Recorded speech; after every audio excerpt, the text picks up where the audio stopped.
You're listening to Hainai by Motsi Dapul. Remind me to tell you later. Madre.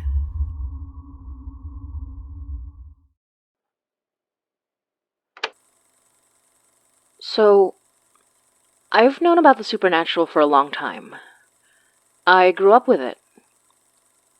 My nanay and Lola raised me in it, taught me how to identify and deal with the things that go bump in the night. But I was also a kid. And as most kids would be, even knowing everything I knew, the supernatural terrified me. And why wouldn't it? It wasn't safe. And I knew that every day of my life. I went to Catholic school because, of course I did. An all-girls Catholic school with the long skirts and the ugliest blouses you've ever seen, where the founders were all nuns and the administration always seemed surprised a bunch of us grew up wanting to make out with other girls under the bleachers. Speaking of nuns, and that other part, I think I was in 4th or 5th grade at the time. I had these adorable little bangs, and I never smiled in pictures because I worried it would make me look fat. I just got my period, hormones were running wild, and I had my crushes. The big one was, Donner, you've met her before, Ira Mangalingan. She was a bit of an emo kid, and I thought she was the coolest girl in class. Nowadays, I blackmail her with pictures of her braces, but when you're in love and also, 10, none of the awkward stuff really matters. The reason I bring up childhood crush and erstwhile ex Ira is that she had to do with a nun incident I experienced back in grade school. To this day, it's only one of many traumatic experiences at the creepy old Catholic school that was a World War II hospital that really shook me. I saw a lot. We used to call it having my third eye open or something, and back then I wasn't as used to seeing things the way I am now. I'd see, say, Santo Niño, a child Jesus statue in the chapel moving its hands, or the ghostly faces of dead girls in old, yellowing class photos. One time, when I had to stay after school from a mild fever, I saw an old priest walking slowly toward me at the end of a long hallway, his head tucked under his arm. But, for the most part, I knew they couldn't hurt me. That didn't stop the nightmares, but I was safe as I could be, at least, according to my nanay. As long as I kept my anting-anting with me, she said. She explained it like a mosquito net. You could see through them, but they kept things out when they needed to. A veil that separates the living and the dead, one that could thin but hardly ever broke. And because of my experiences with her and Lola, I could see through that veil better than most, but I was no less safe from anything but a good scare. Knowing that, I, the young child I was, both frightened and thrilled by my sight, told stories. In fairness, I wasn't the only one telling stories. Everyone did. Everyone had a story, and my job was to confirm if they were true. The girls in my class and out of it would ask me to confirm the stories. 3 or 4 girls holding onto each other by the shoulders while I entered a room with an aura or an image and say I could see or feel something. More often than not, I did. I was a weirdo, but I was a useful weirdo. So I got a reputation for being the one to ask when something creepy was going on around the school. More often than not, I was asked to accompany some girls to bathrooms. It's less creepy than it sounds. Well, it was a different kind of creepy, I guess. The ghostly kind, rather than the, adolescent girl kind. I was once asked by one of the most popular tomboys in school to watch out for her while she visited the grade school shower room, which was, and I kid you not, one of the creepiest rooms in the entire school, whether you believed in ghosts or not. The individual shower cubicles were lined up in one narrow row all the way up to the far wall, with these old lights flickering overhead. At the very end of the row, the last cubicle had an old door hanging off one hinge, and a light that seemed like it would never be repaired. It stayed dark for long stretches, but every now and then, it would flicker to life, then back to darkness. It was also the only place the grade school kids could shower after varsity practice, if they couldn't go home right after, or take the long trek up to the high school showers. I lied about what was in that particular bathroom. When the popular girl, Kat, I think her name was, asked about it. She insisted she felt something brush against her head when she was drying off.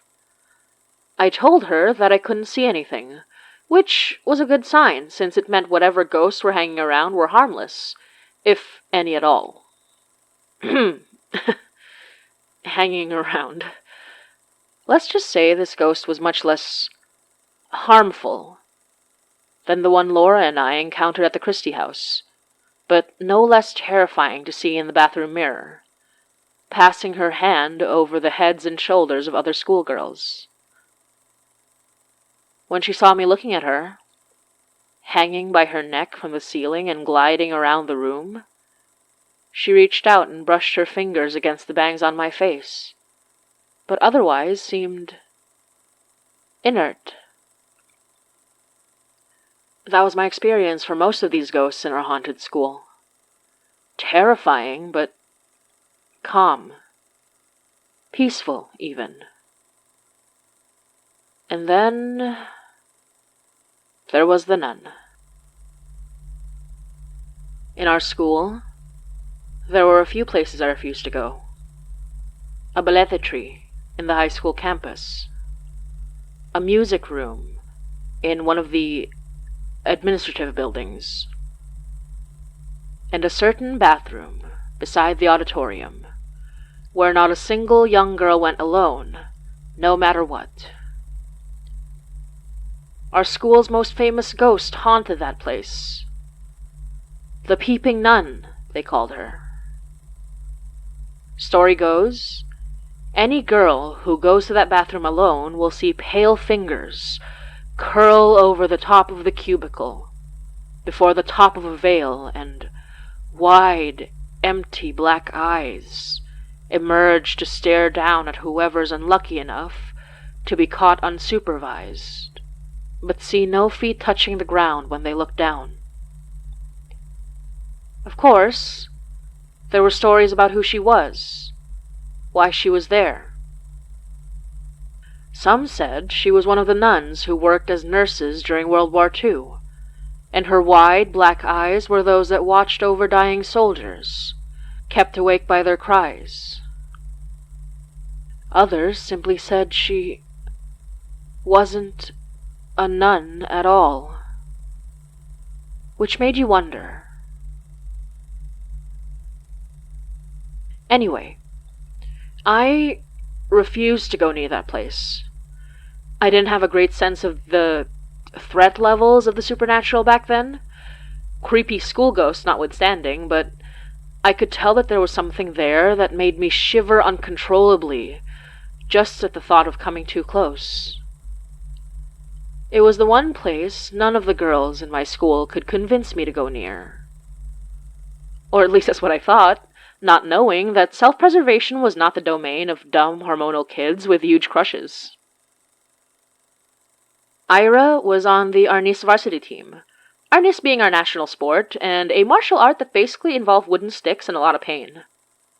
She had to practice some forms in the auditorium on the second floor, and in her mind, asking me to accompany her to the bathroom to change was hardly a big deal for someone like me. We all knew the rules.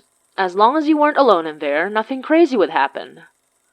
And maybe for everyone else, that was true.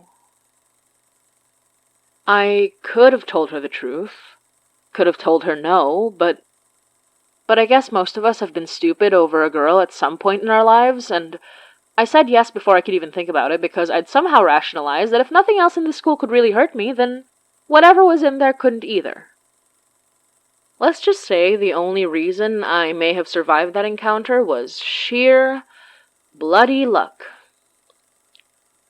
On the day, I bucked up and waited by the stage, watching Ira practice her forms, all the while wondering if I'd psyched myself up about the whole thing and there was actually nothing to worry about. Generally speaking, at least at the time, I knew that if you were able to establish a set of rules for the much more well-known ghosts, following them should have meant you'd do just fine. Those rules were there for a reason. This particular rule was simply not to go in alone. So by the time Ira had finished up, I was ready to stand outside a cubicle for her, just about convinced that I was overreacting. She was obviously relieved that I'd come along, even if she tried to play it off as not as big a deal as it secretly was to everyone in our batch. I still felt a chill when I entered, though I chalked it up to my fear at the time and nothing else. Like I said, I didn't have the good sense I have now. Don't look at me like that. I was a kid. I didn't get it. I stood by the sink and washed my hands to keep myself busy. I could hear the distant sound of girls going home for the day, allowing a gentle quiet to settle over the grassy fields in between school buildings. I distinctly remember Ira calling out, asking me if I was still there. When I answered back, it was like my ears popped. A sudden blanket of silence, erasing the peaceful school atmosphere. I think maybe Ira heard it too, because I heard her call my name a second time, sounding uncertain. I asked if she was done. I didn't get an answer. Not that I was listening for it, when the first sound I heard in the dead silence was the too loud sound of slow footsteps passing behind me.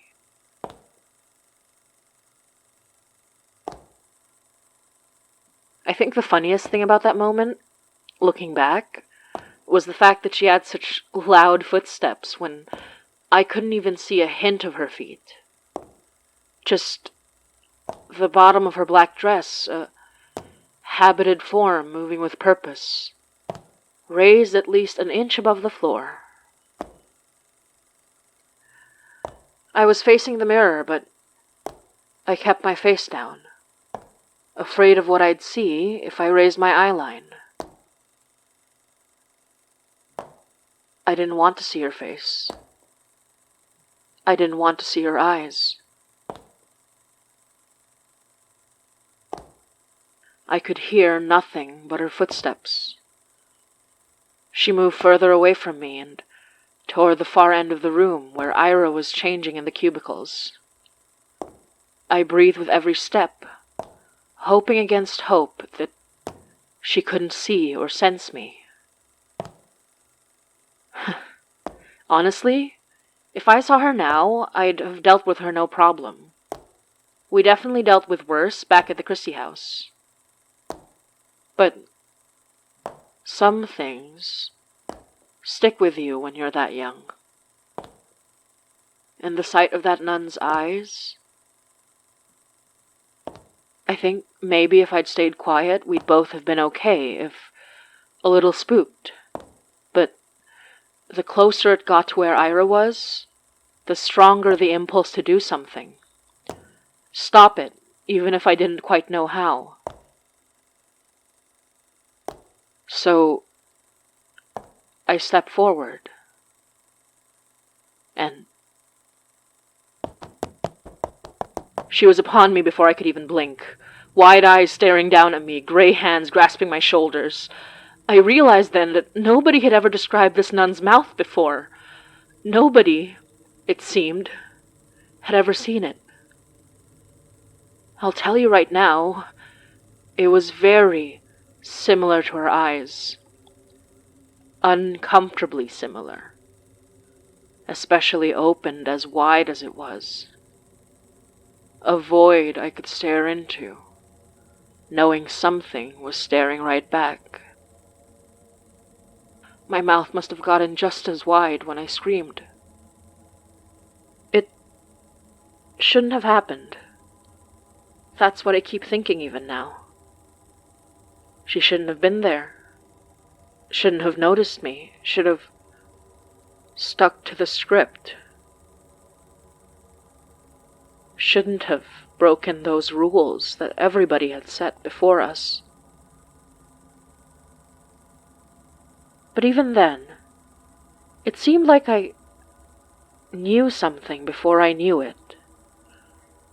Knew that something was off about this particular spectre, even before I encountered her. Maybe that was why I was so afraid.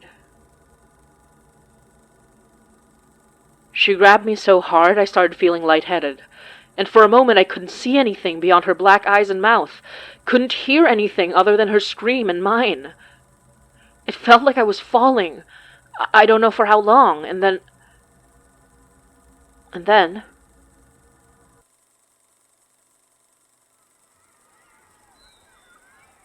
the sound of distant laughter. Cars driving home. The unting around my neck, humming like a rung bell against my sternum.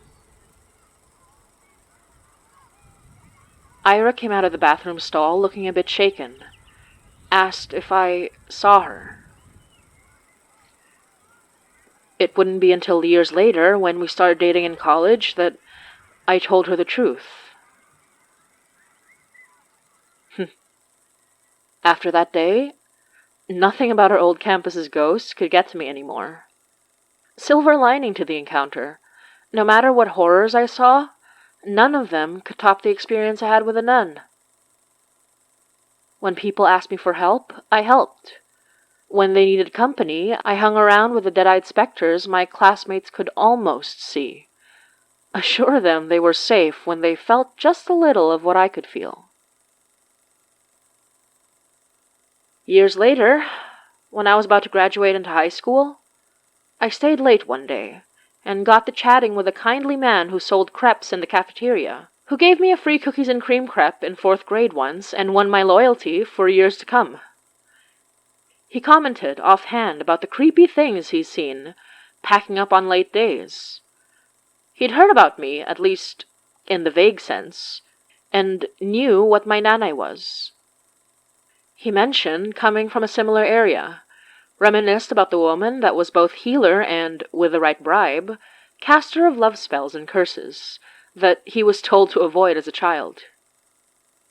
I asked if he'd ever run into the nun in the bathroom above this very cafeteria, the one beside the auditorium. Uy, may kwento yan, diba? He'd said, ponderous. There's a story there, right? About a nun who'd spent time watching people die in the sickbeds of war. A woman who stayed up every night tending to her patients until their last breath. One who was there for everyone in her care's last moments. The way, Kuya Krep said, her eyes began to sink back into her skull with the tiredness, the despair of her station. The rumors, he added in a hush, of the night a too young soldier died while she watched at his bedside, and they found her sobbing in the dark, with her eyes scratched out of her head. No telling if this was true, but I knew that despair was one of the strongest emotions that could make the dead so real and tangible to the living.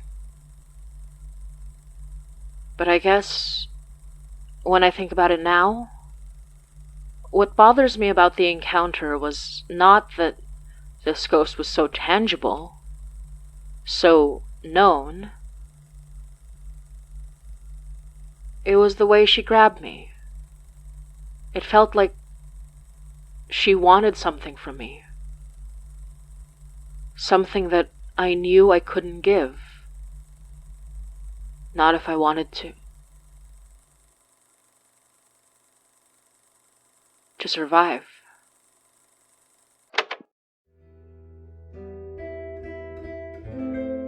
You're listening to Hainai by Motsi Dapul.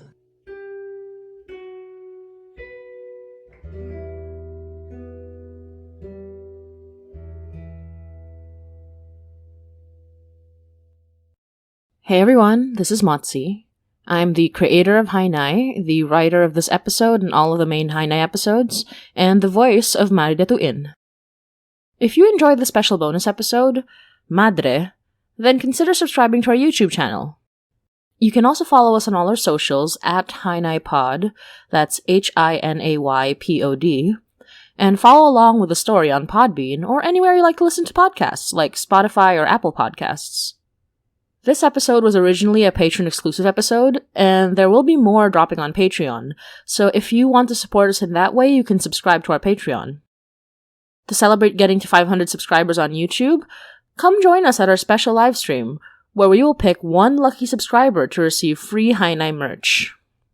The livestream is taking place on Friday, April 29, 2022, at 8 p.m. to 10 p.m. EST, or Toronto, New York time. In Philippine time, that is Saturday, April 30, 2022, from 8 a.m. to 10 a.m. We'll be live streaming from YouTube and Twitch, so you can come join the chat at youtube.com/HainaiPod or twitch.tv/HainaiPod.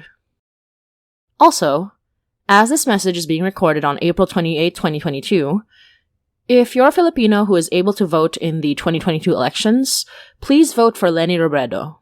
She's our choice as the next president for a brighter future for all Filipinos. If you can't vote, consider supporting her campaign in whatever way you can. Our message here is just one small way we're trying to spread awareness, as we certainly do not want the son of a dictator and all-around useless corrupt politician to win. We'd rather have a good leader like Leni Robredo, with a clean record and actual, genuine care for Filipinos. Anyway, hope you keep enjoying our show. Thank you. We love you. And hanggang sa